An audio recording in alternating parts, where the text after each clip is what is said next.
Bonjour mon cher François. C'est la colère d'un citoyen. Un citoyen qui vient à vous exprimer vraiment sa colère. Quand j'imagine que dans ces pays, des incivilités sont commises tous les jours et que vous ne donnez pas le pouvoir aux forces publiques de réagir. C'est-à-dire que en tant que citoyen, on a le regard de voir vraiment le laxisme que vous portez en vous. Et citoyen avec des cadavres qu'on a tous les jours dans notre pays, c'est-à-dire qu'en 18 mois, nous avons autant de morts chez nous que dans un pays de guerre. Oui, vous allez nous dire que nous sommes en guerre.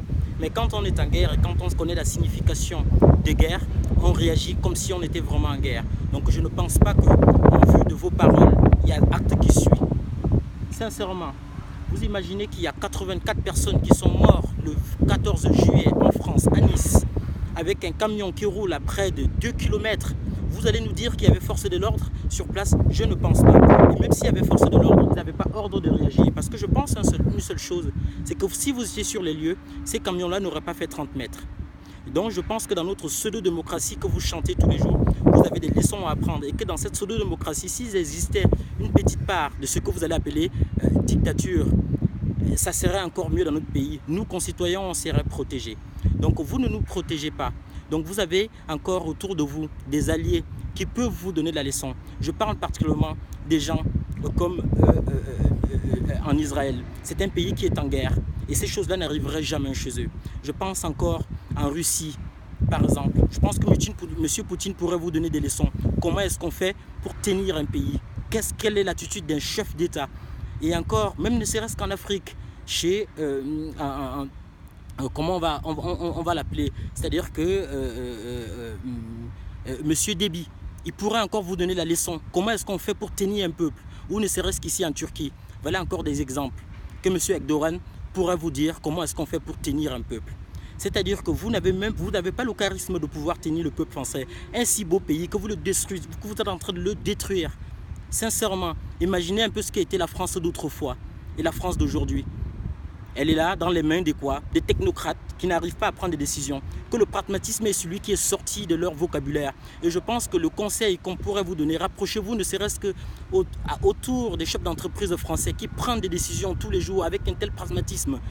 Là, vous saurez comment est-ce qu'on gère un pays. La technocratie sert à pouvoir analyser des choses, mais un chef d'État doit être celui qui décide après avoir eu l'analyse des technocrates. Et vous êtes technocrate et vous n'êtes pas chef d'État. Sincèrement, j'ai du mal à imaginer qu'en France, aujourd'hui, il n'y a pas un chef d'État. Un chef d'État doit être celui qui décide et pas celui qui subit tous les jours et qui avance des mots tous les jours et qui n'a pas réaction derrière.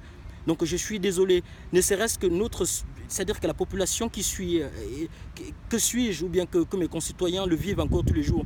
Tellement d'incivilité dans nos villes, causées tous les jours, et il n'y a aucune réaction des forces de l'ordre, qui est complètement passif.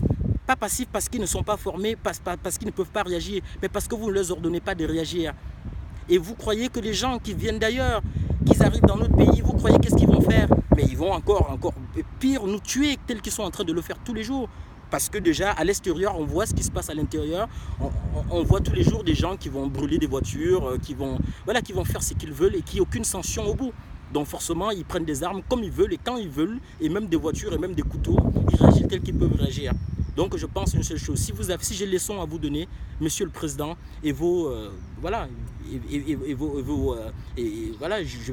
ministres soi-disant, parce que je ne considère pas aujourd'hui que ce sont mes ministres.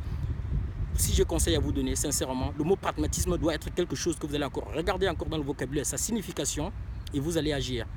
Et je pense une seule chose, un autre conseil, c'est-à-dire qu'il y a la prison d'Uban qui existe en France, vous devrez l'ouvrir cette prison-là, pour ceux qui nous empêchent de vivre, pour ceux que ces modèles de vie, toute cette beauté qui est devant nous, qui nous empêche de pouvoir vraiment profiter de ça tous les jours.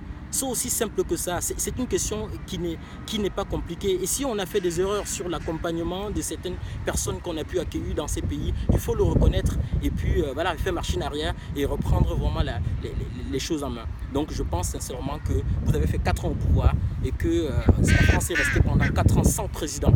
Et je pense qu'il est temps vraiment que vous compreniez que la France a besoin d'être présidentielle. Et partant de là, Monsieur le Président, je vous dis encore une chose. Le sentiment des nationalistes que je vois, par exemple, un pays comme la Turquie avoir il y a quelques jours, je pense que chaque Français Chaque Français a vraiment besoin que vous nourrissez en nous ce sentiment de nationaliste et sans toutefois dire que être nationaliste, c'est être raciste. Non, ça n'a aucun moment être raciste. C'est juste un moment donné, se poser la question où on est, qui on est. Et c'est-à-dire que comment est-ce qu'on a envie de vivre et tout ça, je pense qu'il y a tout le monde pourra adhérer à ces sentiments-là, noir, blanc, arabe, avec toute religion confondue. On peut adhérer à un projet nationaliste concernant la France, si on veut la conserver telle qu'il est. Mais je pense que c'est des mots que vous n'arrivez pas à pouvoir définir parce que vous allez appeler ça des mots de la population, de la populace comme vous le dites. Vous allez traiter des gens de racistes ou quoi que ce soit. Non, le racisme n'existe pas entre nous. Toute la population que je vis, moi particulièrement tous les jours, il existe peut-être pas. C'est vous qui l'institutionnalisez ces racismes-là, tout en faisant quoi? Tout en séparant la population, en leur faisant pas comprendre le mode de vie que nous devrons avoir en France pour pouvoir vivre ensemble. Et c'est ça, vous devrez comprendre que le définir nous permettrait encore, nous, peuple, de pouvoir mieux vivre. Et je pense que quand on n'a pas les capacités de pouvoir gouverner, ce qu'on fait, on prend des décisions qui sont celui de dire, voilà, je ne peux pas, je n'ai pas la force de pouvoir le faire. C'est une erreur d'être où je suis aujourd'hui. Donc voilà, on démissionne, c'est-à-dire qu'on démissionne. Démissionner, on sait ce que ça veut dire. Et encore, je répète encore une chose, Monsieur le Président, le mot pragmatisme doit être, c'est-à-dire que écrit partout sur les murs de votre chambre et même de votre bureau. Partant de là, vous devrez comprendre vraiment ce qu'on appelle décision. Et encore, parti vous rapprocher autour de tous les petits entrepreneurs qui existent en France. Ils vont vous dire comment ils prennent des décisions tous les jours. Et ce sont des décisions qui peuvent être prises aussi, même à l'Élysée. C'est-à-dire la décision de dire que tous les jours, on prend des décisions rapides et efficaces. Monsieur le Président, je n'ai pas autre mot à dire, sauf de dire que pendant 4 ans, vous avez été inactif. Et encore pendant 18 mois, il y a énormément de Français qui sont tellement morts que vous n'avez pas raison à nous dire qu'on est un pays fort. Quand on est un pays fort, je peux vous dire encore une chose, on ne le dit pas, on le constate. Les pays forts, ça se voit. La Russie, c'est un pays fort. L'Allemagne, c'est un pays fort. La Turquie, c'est un pays fort. Oui, ces pays-là, voilà des hommes d'État, des hommes qui savent tenir un peuple. Ce n'est pas des technocrates qui sont là tous les jours à parler, à tergiverser, à faire des réunions tous les jours, n'est pas être capable de prendre des décisions lentes, faire du clientélisme, n'est pas exprimer au peuple exactement, voilà, ne pas prendre des décisions fermes. Et finalement, moi-même, simple petit citoyen qui suis-je, sincèrement, je viens même arriver à dire, moi à votre place, je gouvernerai mieux que vous. Et j'espère que dans tout ça, vous avez compris que c'est la colère d'un citoyen. Parce qu'on en a marre tous les jours de zapper notre télévision et de voir des morts et d'entendre toujours qu'on est en guerre et qu'il n'y a pas de réaction. Voilà, sincèrement. Et après ça, qu'est-ce que je dirais? Comme tous les jours, certains de nos concitoyens vont dire qu'ils n'ont pas peur. Non, il ne faut plus le dire qu'on n'a pas peur. Parce que je pense qu'en disant qu'on n'a pas peur, ça vous conforte dans votre façon aussi molle de pouvoir réagir. Nous avons peur. Et je pense que tous les concitoyens qui vont m'écouter aujourd'hui, sincèrement, il faudrait que chacun, à chaque fois qu'un journaliste vient vers soi, précise très bien, j'ai peur. Oui, j'ai peur. Dire que je n'ai pas peur, ce n'est pas vrai. Si nous avons peur, et je pense que si on vous dit ça, vous comprendrez peut-être que oui, il est vraiment temps que vous réagissez. Et la meilleure façon de réagir, c'est aussi simple que ça. Ceux qui sont dans vos lignes c'est-à-dire que ceux qui causent toutes ces incivilités, qui sont autant criminels, que vous le savez, que vous ne tergiversez pas, vous leur mettez où il faut les mettre. Construire des prisons sera encore mieux. Oui, il y a des places, il y a encore des terres en France. Construire des prisons sera encore de mieux. Et je dis encore, il y a la prison du Ban qui est là. Et même la peine de mort pourrait encore exister. Soyez plus pragmatique que ça. Quand on est en guerre, on réagit comme on est en guerre. On ne dit pas on est en guerre et passer son temps plutôt à manger, c'est à trier les patates qu'on doit manger parce que ce sont des patates des Noirmoutiers. Donc, Monsieur le Président, je dis encore, j'emploie encore le mot Monsieur le Président, ça devrait pas être dans mon vocabulaire parce qu'on en a marre de voir des familles qui pleurent, qui crient, alors que vous êtes là, dans votre coin, dans votre château.